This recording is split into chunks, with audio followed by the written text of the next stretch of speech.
Hi, welcome to एक्सपेंडली channel में। आज हम एक्सपेंड करने वाले हैं गॉडजिला मूवी को। यह मूवी 16 मई 2014 को थिएटर में रिलीज हुई थी। आज की वीडियो में हम इसको कवर करने वाले हैं। बिना टाइम वेस्ट किए चलिए स्टार्ट करते हैं। एक बात आपसे ये भी कहनी थी, आप लोग सपोर्ट नहीं करते। अगर आप लोग सपोर्ट करोगे तो मैं इससे भी अच्छी मूवी एक्सपेंड करूंगा। तो चलिए स्टार्ट करते हैं। मूवी की शुरुआत होती है, हम फिलिपीन में देखते हैं 1999 का सीन, जहाँ दो लोग हेलीकॉप्टर से उतरते। उसके बाद हम जेरी को देखते हैं जो उन लोगों का स्वागत करता है। तभी वो बताते हैं कि कुछ मजदूर रेडिएशन वाला इलाका मिल गया था उन लोगों को। वो लोग इतना खुश हो गए थे मानो कि यहाँ यूरेनियम का भंडार मिल गया है, और वो यहाँ बड़ी बड़ी मशीनें लाए। तभी जमीन नीचे दब जाती, जहाँ एक बहुत ही बड़ा गड्ढा बन जाता है। इसमें 40 मजदूरों की मौत हो जाती है। वो लोग इसके नीचे जाकर देखते हैं तो किसी जानवर का जीवाश्म होता है। वो लोग कहते हैं कि आज तक मैंने इससे बड़ा जीवाश्म नहीं देखा। तभी वो लोग आगे बढ़ते हैं। तभी उन लोगों को पता चलता था कि यहाँ कोई जानवर रहता था जो प्रकाश पड़ने के कारण वो समुद्र में चला गया। तो उसके बाद हम जंजीरा जापान में देखते हैं एक लड़के को जिसका नाम फोर्ड होता है। वो अपने पिता को बर्थडे विश करने के लिए आया होता है। तभी देखता है कि उसके पिता फोन पर बातें कर रहे होते हैं। तभी उसकी माँ आती है जिसका नाम सॉफ्टली होता है। वो कहती है कि तुम स्कूल के लिए रेडी नहीं हुए। तभी हम उस आदमी को देखते हैं जो बातें कर रहा होता है। उसका नाम जॉय होता है। उसके प्लांट के आसपास कुछ रेडिएशन महसूस हुआ, इसलिए वो परेशान है। वो अपने प्लांट जा रहा है। वो अपनी वाइफ से बोलता है कि तुम मेरी मदद करो, वहाँ पर बहुत बड़ी समस्या आ गई है, तुम मेरी कुछ हेल्प कर देना। वहाँ पे जा वो प्लांट में जाता है और अपने कुछ एम्प्लॉय से बात करता है और पता चलता है कि वो रेडिएशन अलग है। उसके बाद वहाँ भूकंप आता है। वह जॉय अपनी वाइफ को कांटेक्ट करने की कोशिश करता है। उसकी वाइफ कुछ देखने के लिए नीचे गई होती है। वो कहती है कि रिएक्टर में से दरार आ गई है और उसमें से जहरीली गैस निकल रही है। तभी जॉय बोलता है तुम जल्दी ऊपर आओ, नहीं तो 5 मिनट में तुम लोगों की मौत हो जाएगी। उसके बाद हम देखते हैं जॉय को जो दौड़ कर नीचे जाता है और अपनी वाइफ को कहता है कि जल्दी आओ, नहीं तो मैं दरवाजा बंद कर दूंगा, नहीं तो यहाँ रेडिएशन फैलने वाला है। वो लोग आ नहीं पाते। तभी वो जॉय दरवाजा बंद कर देते। उसके बाद दरवाजे के पास आ जाता है। तभी वो देखता है कि उसकी वाइफ दरवाजे के पास आ गई है। वो दरवाजा नहीं खोल सकता क्योंकि वो पूरी कंपनी और पूरे शहर में वो रेडिएशन फैल जाएगा। इसलिए अपनी वाइफ को अपनी आंखों के सामने मरता देखता है और रोने लगता है। उसके बाद हम उस लड़के को देखते हैं जो अपने पिता के प्लांट को नष्ट होते हुए अपने स्कूल से देख रहा होता है और वो सैड फील करता है। उसके बाद हम 15 साल का सीन देखते हैं जो वो लड़का बड़ा हो गया है और वो आर्मी ज्वाइन कर लिया है। तभी वह छुट्टी के लिए अपने घर जाता है और हमें पता चलता है कि उसकी शादी हो गई है और उसके एक लड़का भी है। उसकी वाइफ का नाम इल्ली होता है तथा उसके लड़के का नाम सैम होता है, जहाँ वो अपनी फैमिली के साथ कुछ वक्त बिताता है। तभी उसे फोन आता है और कहा जाता है कि उसके पिता को पुलिस ने गिरफ्तार कर लिया है, इसलिए वो जाकर उसे छुड़ा ले। वो अपने पिता से नफरत करता है क्योंकि वो अजीब गरीब बातें करते रहते हैं और उन सब पे वो विश्वास नहीं करता और सोचता है कि उसके पिता उसकी माँ को मारे हैं। उसके बाद वो जापान जाता है टोक्यो में और अपने पिता को पुलिस स्टेशन से छुड़ा लेता है और वहां से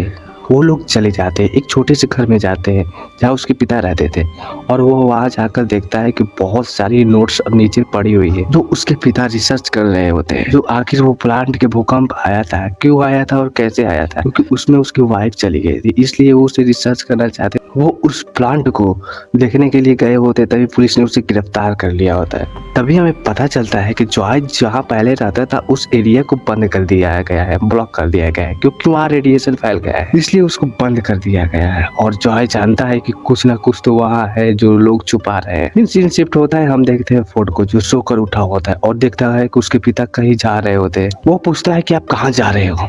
वो बोलते हैं कि मैं जा रहा हूँ अपने घर, अपनी वाइफ की कुछ फोटो और कुछ इंपॉर्टेंट डॉक्यूमेंट्स और कुछ वस्तुएं लेने। उसके बाद वो दोनों चले जाते हैं। तभी रास्ते में जाते समय हम देखते हैं कि वहाँ पूरा सुनसान हो गया है, वहाँ कोई नहीं रहता और उन लोगों को मुंह में ऑक्सीजन मास्क लगाया जाता है, शायद वहाँ रेडिएशन होगा। कुछ दूर जाते समय फोर्ड के पिता वो ऑक्सीजन मास्क हटा देते हैं जिससे कहते हैं कि यहाँ तो कोई रेडिएशन नहीं है और ये लगे हम लोग को बेवकूफ बना रहे हैं। उसके बाद वो लोग अपने घर में जाते हैं जहाँ वो उनकी वाइफ की तस्वीर लेते हैं और कुछ इंपॉर्टेंट डॉक्यूमेंट और वस्तुएं लेते हैं और वहां से निकल जाते हैं। तभी वो देखते हैं कि हेलीकॉप्टर जा रहा होता है। तभी उनको प्लांट नजर आता है, जो प्लांट चालू होता है। लोग देखकर शॉक हो जाते हैं। तभी कुछ आर्मी वाले उन लोगों को पकड़ लेते हैं। उसके बाद हम प्लांट में देखते हैं जहाँ एक क्रिएचर होता है वो लोग उस क्रिएचर पर रिसर्च कर रहे होते हैं और वहाँ पे रेडिएशन निकल रहा होता है जैसे कि उस प्लांट में निकल रहा होता है। हम जॉय को देखते हैं जो एक रूम में गिरफ्तार किया गया होता है। वो कहता है कि मेरे लड़के को तुम लोग मार डालोगे और मेरे लड़के को तुम लोग कहाँ रखे हो, जल्दी लेकर आओ क्योंकि आज सब कुछ तबाह हो जाएगा। फिर हम देखते हैं कि लाइट आती है और जाती है। जॉय बोलता है कि ट्रांसफार्मर का प्रॉब्लम नहीं है बल्कि ये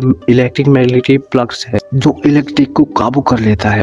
उसके बाद डॉक्टर शिरजावा को देखते हैं जो 15 साल पहले वो कहते हैं कि जो गड़बड़ी हुई थी, जो वो तबाही हुई थी, उसकी वजह से यही है, उसकी वजह ये है, इसलिए तुम लोग सारे रिएक्टर बंद कर दो। वो लोग सारे रिएक्टर बंद कर देते हैं। उसके बाद डॉक्टर शिरजावा कहते हैं कि इस जानवर को मार डालो। अभी हम देखते हैं कुछ बिजली से मारा जाता है लेकिन उसका कोई असर नहीं होता और उसके ऊपर जो मिट्टी लगी होती है वो निकल जाती है और वो क्रिएचर वहां से सब कुछ तबाह कर देता है और वहां से उड़कर आसमान में चला जाता है। उसके बाद हम फोर्ड की फैमिली को देखते हैं जो परेशान होते हैं क्योंकि न्यूज में बताया जाता है कि जापान में एक बहुत बड़ा हादसा हुआ जिसमें बहुत सारे लोग मारे गए और कुछ लोग घायल भी हो गए। इसके बाद एली अपने हस्बैंड को कांटेक्ट करने की कोशिश करती है लेकिन वो ऐसा नहीं कर पाती। उसके बाद हम डॉक्टर शिरजावा को देखते हैं जो परेशान होते थे क्योंकि वहाँ बहुत ज्यादा तबाही मची थी, वहाँ बहुत लोग मारे जा चुके थे और उनकी बॉडी को ले जाया जा रहा होता है। तभी एक आर्मी ऑफिसर आता है और वो अपने साथ शामिल करने के लिए कहता है और कहता है कि डॉक्टर शिरजावा आप किसको अपने साथ शामिल करना चाहते हैं। तभी वो डॉक्टर शिरजावा फोर्ड के पिता की तरफ इशारा करता है और कहता है कि उनके पास पूरी जानकारी है, मैं उनको लेना चाहता हूँ। वो लोग हेलीकॉप्टर में लेकर जाया जाता है। उसके बाद हम एडमिरल विलियन को देखते हैं जो बताते हैं कि मैग्नेटिक पल्स मतलब उस जानवर के चलते पूरे सैटेलाइट तबाह हो गई है। तभी वो अपने कैप्टन से बोलते हैं कि वो जानवर की पूरी डिटेल ला कर दो, वो कहाँ जा रहा है, क्या कर रहा है, पूरी डिटेल ला कर दो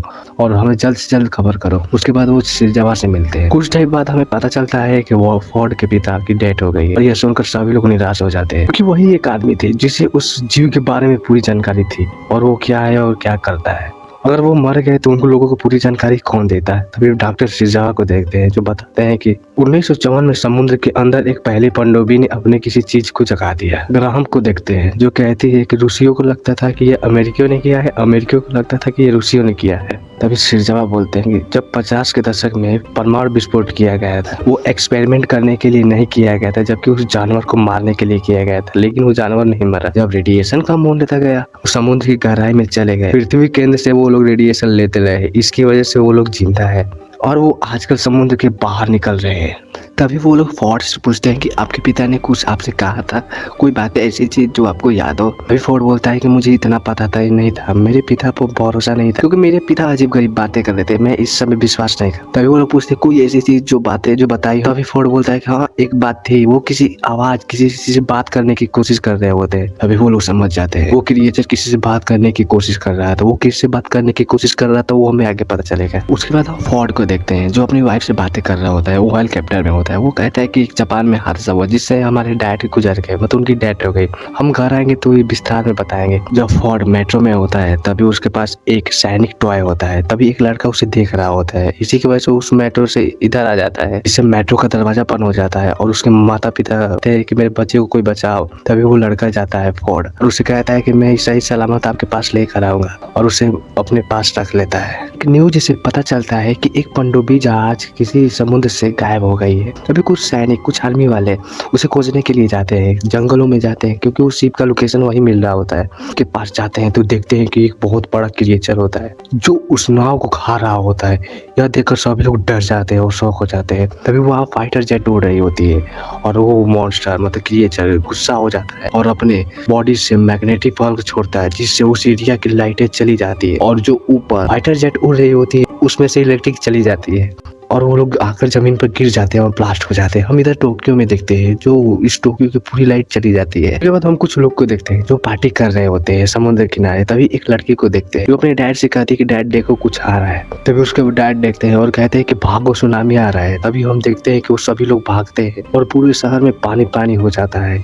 उसके बाद हम गॉडजिला को देखते हैं जो समुद्र से आता है, उसे जापानीज में गोजिरा कहते हैं। तभी कुछ आर्मी वाले फ्लेयर छोड़ते हैं जो गॉडजिला के पास जाकर उड़ती है जिससे गॉडजिला बहुत बड़ा दिखाई देता है। सभी लोग देखकर डर जाते हैं। अभी आर्मी वाले उस पर गोली चलाने लगते हैं। उसके बाद सीन शिफ्ट होता है, हम देखते हैं मेट्रो में। अब वो लड़का और वो फोर्ड बैठे होते हैं। अभी वो मेट्रो के बाहर देखते हैं तो एक क्रिएचर आ रहा होता है, मतलब उन लोग को मेट्रो के सामने आ रहा होता है। वो लोग देखकर डर जाते हैं। तभी वो क्रिएचर मेट्रो को तबाह कर देता है जिसमें जितने भी पैसेंजर होते हैं सब गिर जाते हैं और फोर्ड उस लड़के को बचा लेता है। तभी हम शहर में देखते हैं जो वो क्रिएचर तबाही मचा रहा होता है। उसके बाद सीन शिफ्ट होता है, हम फोर्ड की वाइफ को देखते हैं जो उसका लड़का होता है सैम, टीवी देख रहा होता है। तब टीवी में न्यूज आता है कि ये क्रिएचर पूरी दुनिया में तबाही मचा रहा है और इससे बहुत से लोग मारे जा चुके हैं। फोर्ड की वाइफ ये सुनकर डर जाती है कहीं उसके हस्बैंड को कुछ हो ना गया हो। उसके बाद सीन शिफ्ट होता है, हम देखते हैं फोर्ड को जो एक जगह जाता है उस लड़के को लेकर और फॉर्म अप्लाई करता है। वो फॉर्म इसलिए होता है यदि कोई लड़का या कोई व्यक्ति गुम हो गया है तो वो फॉर्म भर सकता है और उसकी हेल्प हो सकती है। उसके बाद वो लड़का अपने माँ बाप से मिल जाता है। उसके बाद फोर्ड आर्मी वालों को देखता है और पूछता है कि मैं भी आर्मी में हूँ, तुम लोग कहाँ जा रहे हो? वो लोग कहते हैं कि हम जा रहे हैं पूर्व की तरफ। फोर्ड कहता है कि हमें भी पूर्व की तरफ जाना है, मेरे हमको भी लेते चलो। और वो फोर्ड उन लोगों के साथ चला जाता है। उसके बाद हम गॉडजिला को देखते हैं जो सिपो के साथ कहीं जा रहा होता है उसके क्रिएचर को ढूंढने शायद। उसके बाद हम कुछ आर्मी वालों को देखते हैं जो एक गुफा में जाते हैं और छानबीन करते हैं। तभी उन्हें पता चलता है कि वहाँ एक बहुत बड़ा गड्ढा है, मतलब वहाँ पे क्रिएचर रहता था जो अब शहर में जाकर तबाही मचा रहा होता है। वो क्रिएचर था वो मादा क्रिएचर है और नर क्रिएचर जो हमने वीडियो की शुरुआत में देखा था जो तबाही मचा रहा था मेट्रो के साइड में। ये दोनों क्रिएचर एक दूसरे से मिलना चाहते हैं क्योंकि मादा क्रिएचर अपने बच्चों को अंडा देने वाली है, इसलिए वो दोनों मिलेंगे तो वो अपने बच्चों को एक जगह स्थित करेंगे। इधर हम आर्मी वालों के चीफ को देखते हैं जो परेशान होते हैं क्योंकि वो क्रिएचर पूरे शहर में तबाही मचा रहे हैं। वो कहते हैं क्या ये क्रिएचर परमाणु हथियार से मर सकते हैं? तो डॉक्टर बोलता है कि नहीं, तुम परमाणु हथियार मत चलाओ क्योंकि इसमें बहुत खतरा है, इसमें बहुत से लोग मारे जा चुके हैं, इसलिए तुम परमाणु हथियार मत चलाओ। तभी वो कहता है कि मेरे पास कोई उपाय नहीं है क्योंकि बहुत से लोग ऐसे मारे जा रहे हैं। तभी वो पूछता है कि तुम बताओ कि ये क्रिएचर परमाणु हथियार से मर सकते हैं या नहीं मर सकते। उसके बाद वो परमाणु हथियार चलाने का आदेश दे देता है और वो लोग परमाणु हथियार चलाने के लिए चले जाते हैं। उसके बाद हम फोर्ड को देखते हैं जो इधर साथ होता है क्योंकि पूर्व की तरफ वो भी जाना चाहता है। तभी वो देखते हैं कि एक ट्रेन जा रही है, इसमें बहुत ही इंपॉर्टेंट सामान होता है। उस ट्रेन को उस लोकेशन पर जाना बहुत जरूरी है क्योंकि वो सामान देश के लिए होता है और शहर में अफरा तफरी मची है, इसलिए उसे नुकसान ना हो इसीलिए उसे लेकर जाते हैं। तभी फोर्ड बोलता है कि मैं भी इस ट्रेन के साथ जाऊंगा क्योंकि उधर मेरा काम है। तभी वो लोग मना कर देते हैं। तभी वो कहता है प्लीज प्लीज। तभी वो लोग मान जाते हैं और कहते हैं ठीक है चलो। उसके बाद हम इधर शहर में देखते हैं जो क्रिएचर अफरा तफरी मचा रहे होते हैं। उसके बाद हम फोर्ड को देखते हैं जो उस ट्रेन में बैठता है और वो लोग जाते हैं। तभी रात होती है और उन्हें कुछ आवाज आती है। वो लोग उतर कर देखते हैं कि कुछ है तो नहीं। उसके बाद वो लोग लाइट और बंदूक लेकर कुछ दूर जाते हैं। उन्हें पता चलता है कि यहाँ कुछ नहीं है और वो लोग कहते हैं कि ठीक है। फोर्ड बोलता है कि ठीक है आओ, ट्रेन को रास्ता खाली है। अभी ट्रेन लेकर आते हैं। अभी हम देखते हैं कि मारा क्रिएचर होती है वो आ जाती है, ट्रेन को जाकर जला देती है। इससे ट्रेन फोर्ड के पीछे पीछे आने लगती है, वो दौड़कर भागने लगते हैं। मादा क्रिएचर पुल को नष्ट कर देती है जिससे पुल टूट जाती है। वो ट्रेन पुल के नीचे गिर जाती है, साथ में फोर्ड और उसके दोस्त भी गिर जाते हैं। उसके बाद सुबह होती है, हम फोर्ड को देखते हैं जो जिंदा होता है। तभी कुछ आर्मी वाले उसे रेस्क्यू कर लेते हैं, उसे मेडिकल हेल्प देने की सलाह देते हैं। इधर हम फोर्ड की वाइफ एली को देखते हैं जो परेशान होती है क्योंकि न्यूज में दिखाया जाता है कि पूरे शहर में तबाही मच रही है, इसलिए शहर को खाली किया जाए। तभी फोर्ड की वाइफ फोर्ड का इंतजार करती है क्योंकि फोर्ड ने कहा होता है कि मैं जरूर आऊंगा, सुबह तक मैं आ जाऊंगा। तभी वो उसका इंतजार करती है। तभी वो लोग कुछ बच्चे जा रहे होते हैं, मतलब स्कूल बैन होती है। एक औरत बोली है कि तुम मेरे साथ चलो, वो अपने बच्चों को उसके साथ भेज देती है। तभी वो बस ब्रिज पर जाती है, वो देखती है कि पूरा ट्रैफिक जाम है, इधर उधर लोग फंसे हुए हैं। वो उसे हॉर्न बजाती है लेकिन वो लोग आगे नहीं हटे क्योंकि वो लोग पुलिस वाले होते हैं, क्योंकि वो लोग आर्मी को साइड दे रहे होते हैं। उसके बाद हम गॉडजिला को देखते हैं जो पानी के अंदर से आ रहा होता है। तभी वो लोग आर्मी वाले सतर्क हो जाते हैं, वो कहते हैं कि कोई गोली नहीं चलाएगा। तब गॉडजिला आकर कुछ 2-3 शिपों को पलट देता है, इससे आर्मी वाले उस पर गोली चलाने लगते हैं। और इस तरह हम बस वाले को देखते हैं, वो देखता है कि यहाँ बहुत खतरा है तो वो तेजी में भगाता है और कुछ से वाहनों को एक्सीडेंट करते हुए वो उस ब्रिज से निकल जाता है। अभी हम गॉडजिला को देखते हैं जो उस ब्रिज को तबाह कर देता है। उसके बाद हम एक शिप को देखते हैं जहाँ पुराने हथियार रखे होते हैं, मतलब वो ऐसे हथियार होते हैं जो इलेक्ट्रिसिटी से नहीं चलते हैं क्योंकि वो जो क्रिएचर होते हैं वो इलेक्ट्रिसिटी को छीन लेते हैं, मतलब काबू कर लेते हैं, इसलिए वो पुराने हथियार यूज करेंगे जिसमें इलेक्ट्रिसिटी नहीं रहेगी और इससे वो उस क्रिएचर को मारा जा सकता है। उसके बाद हम उन दोनों क्रिएचर को देखते हैं जो तबाही मचा रहे होते हैं और वो लोग एक दूसरे से मिल जाते हैं। जो मादा क्रिएचर होती है वो अंडा देने के लिए तैयार होती है, वो अंडा देने के लिए उस जमीन को मतलब कोड़ देती है, गड्ढा बनाती है। उसके बाद हम आर्मी वालों को देखते हैं जो प्लान बना रहे हैं। उनका प्लान ये होता है कि उस परमाणु हथियार को डिसयूज करना है, चाहे वो कितने भी टाइम लगे, क्योंकि उनके पास ज्यादा टाइम नहीं होगा। वो लोग ऊपर से जाएंगे और पैराशूट की मदद से नीचे उतरेंगे क्योंकि वो फाइटर जेट से नहीं जा सकते ना, एरोप्लेन से, क्योंकि उसमें इलेक्ट्रिसिटी होती है और वो चीज इलेक्ट्रिसिटी को मैग्नेटिक फील्ड की सहायता से छीन लेती है, इसलिए वो फ्लाइट क्रैश भी हो सकती है। इसलिए वो ऊपर से लैंड करेंगे और उस परमाणु हथियार के पास जाएंगे और उसे डिसयूज कर देंगे। तभी वो लोग जाते हैं और ऊपर से लैंड करते हैं और उस जगह पहुंच जाते हैं। तभी हम देखते हैं गॉडजिला और वो नर क्रिएचर फाइट कर रहे होते हैं। उसके बाद वो आर्मी वाले वो देखते हैं कि मादा क्रिएचर अंडा दे रही होती है। उसके हटने का इंतजार करते हैं, जब तक वो हटती नहीं है। जब वो हट जाती है तभी वो लोग उसके पास जाते हैं, उस गड्ढे के अंदर जाते हैं तो देखते हैं कि इतने सारे अंडे होते हैं। अगर ये अंडे जमीन पर आ गए तो पूरी दुनिया तबाह हो जाएगी। उसके बाद हम मिसाइल को देखते हैं, जो उस जगह से मिसाइल को निकालते हैं और उसको खोल नहीं पाते। तो उनका प्लान भी ये होता है कि उस मिसाइल को दूसरी जगह ले जाकर ब्लास्ट किया जाए, जिससे किसी दुर्घटना ना होते, इससे लोग मरे ना। वो लोग उस मिसाइल को लेकर चले जाते हैं। तभी हम फोर्ड को देखते हैं, जो वो अंडे को देख रहा होता है। तो उसके दिमाग में एक आइडिया आता है। वहाँ एक टैंक होती है जिसमें पेट्रोल भरा होता है। वो आग को कुछ ऊपर रखता है और पेट्रोल को खोल देता है और वहाँ से भाग जाता है। जब वो पेट्रोल उस आग पर पहुंचती है तो वहाँ एक बहुत बड़ा धमाका होता है। इधर हम गॉडजिला दोनों क्रिएचर को देखते हैं जो लड़ रहे होते हैं। तभी मादा क्रिएचर देख लेती है कि उसके अंडे को खतरा है, तो वो दौड़कर उस अंडे के पास जाती है और जोर जोर से चिल्लाने लगती है। तभी हम इधर गॉडजिला को देखते हैं, जो एक क्रिएचर जो नर क्रिएचर होता है उसे मार देता है। उसके बाद उस आर्मी वाले को देखते हैं जो उस शिप पर लेकर जाते हैं, क्योंकि उस हथियार को दूसरी जगह लेकर जाना है। लोग शिप में पहुंच जाते हैं और शिप को स्टार्ट करते हैं। तभी वो मादा क्रिएचर होती है वो देख लेती है और दौड़कर उस शिप के पास जाती है और शिप को नष्ट कर देती है। अभी हम इधर देखते हैं कि कुछ लोग आर्मी वाले उसे फायर कर रहे होते हैं। वो मादा क्रिएचर उन लोगों को मारने के लिए चली जाती है। तभी फोर्ड चला के करता है, उस शिप में जाता है, बैठता है और ऑटो मोड करके चालू कर देता है। तभी मादा क्रिएचर वहां आ जाती है और उसे फोर्ड को देख लेती है। तभी वहाँ गॉडजिला आकर उस मादा क्रिएचर को लेकर चला जाता है और लास्ट में उसे भी मार देता है। उसके बाद फोर्ड को देखते हैं जो पूरा सुस्त हो गया, मतलब उसके बॉडी में कुछ एनर्जी नहीं होती है।